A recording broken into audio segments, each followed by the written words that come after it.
ప్రతి వారికి నేను, మీరు, వారు, వీరు అందరికీ ఎవరికి వారే స్వయంగా భయాందోళనతో ఉన్నాం. భయం ఆందోళన అది దేనివల్ల వస్తుంది? ఫస్ట్ దేహం. దేహానికి అనారోగ్యం ఉందనుకో, తగ్గబోతే భయం ఆందోళన. నిద్ర సరిగ్గా పట్టలేదనుకో భయం ఆందోళన. కళలు సరిగ్గా రావనుకో అప్పుడు భయం ఆందోళన. ఇవన్నీ ఒక ఎప్పుడు మనిషి పోతాడో గుప్పెడు గూడు దొరుకుతాడో గ్యారంటీ లేదు. అన్నీ ఉన్నా చేప పెట్టుకుని సాగు వస్తుంది. కానీ భయం ఆందోళన సహజం. జంతువులకి, వృక్షాలకి, సమస్త ప్రాణికోటికి, క్రిమి కీటకాదులకి, గుర్రాలు, ఆవులు, బతుకులు అన్నిటికీ వస్తాయి. కానీ మనిషి, మానవుడు కుంటివాడైనా గుడ్డివాడైనా మనిషే, మనిషి జాతి. అయితే మనిషికి ప్రకృతి లేకుండా తాను లేడు, తాను లేకుండా ప్రకృతి లేదు. ఈ రెండు ఒకేసారి సృష్టించమని ఆ సృష్టికర్త ఉన్న ఆ పరమేశ్వరుడు, ఆ విష్ణువు, శివుడు, దక్షామూర్తి అన్ని దేవతలు కూడా ఆయనే. మంది అంటూ ఏమీ లేదు. మంది అంటూ ఉన్నదంతా కూడా నేను నాదైన అహంకారం ఉంది.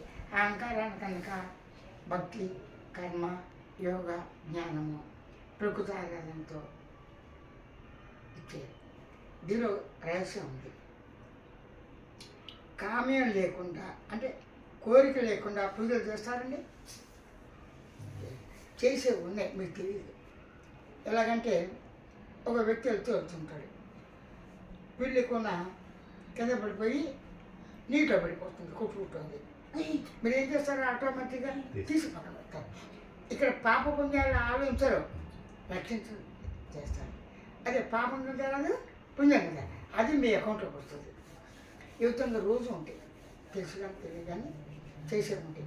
మానసికంగా, శారీరకంగా, బుద్ధిపూర్వకంగా తెలుసా తెలియని చేస్తారు. ఇవన్నీ మన అకౌంట్ అయితే అది నిష్కామ బుద్ధి గుడికి వెళ్తున్నారు. అదే ఇక్కడ గుడి ఉందిరా, ఆ పూలు ఇస్తే బాగుండు, ఆ సాధువులు ఇస్తారు.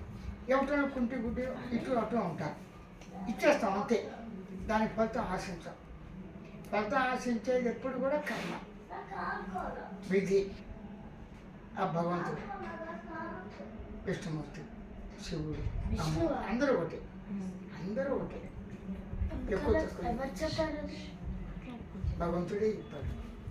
నువ్వు ధ్యానం చేస్తే నీకు కూడా చెప్తాడు. గురు రూపంగా చెప్తున్నాడు. మన బ్రహ్మానంద స్వామి చెప్పారు కదా, అందరిదే ఒకటి. కాబట్టి మనం ఏం చేయాలి? పాజిటివ్ నెగిటివ్ ఆలోచనలు ఉన్నాయి, మన కంట్రోల్లో ఉండవు. కానీ ప్రయత్నం చేయాలి. కనీసం వ్యవహారం ఆకలిసింది, ఆకలి గుర్తించడానికి ప్రయత్నం అక్కల ఏదో తినాలి, తినడానికి ప్రయత్నం చేయాలి ఉపాధికి. అప్పుడు ఆ ప్రయత్నం ఎవరెవరికి?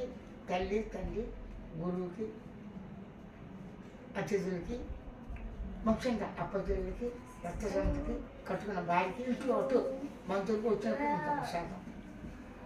యథాశక్తి తల్లిదండ్రి యథాశక్తి అనకూడదు, చేసి తీరాలి. గురువుకైనా యథాశక్తి ఇస్తావు. గురువు కోసం నాలుగింటికి ఇచ్చి నాకు చాలామంది ఉంటారు.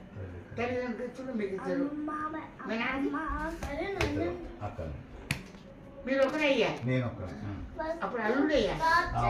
కానీ శిష్యులుగా నాకు అనేక అనుకుంటారు యథాశక్తానుసారం నాకు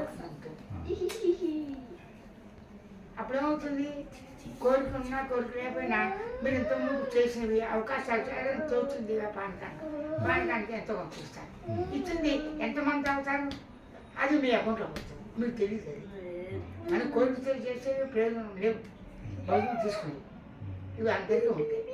మన మనసు మన కంట్రోల్ లేదు. నిద్ర రాకూడదు అనుకుంటాం, రాకుండా ఉండదుగా. బాగా రావాలనుకుంటాం, కళ్ళు అంతే, మెరుగు అంతే.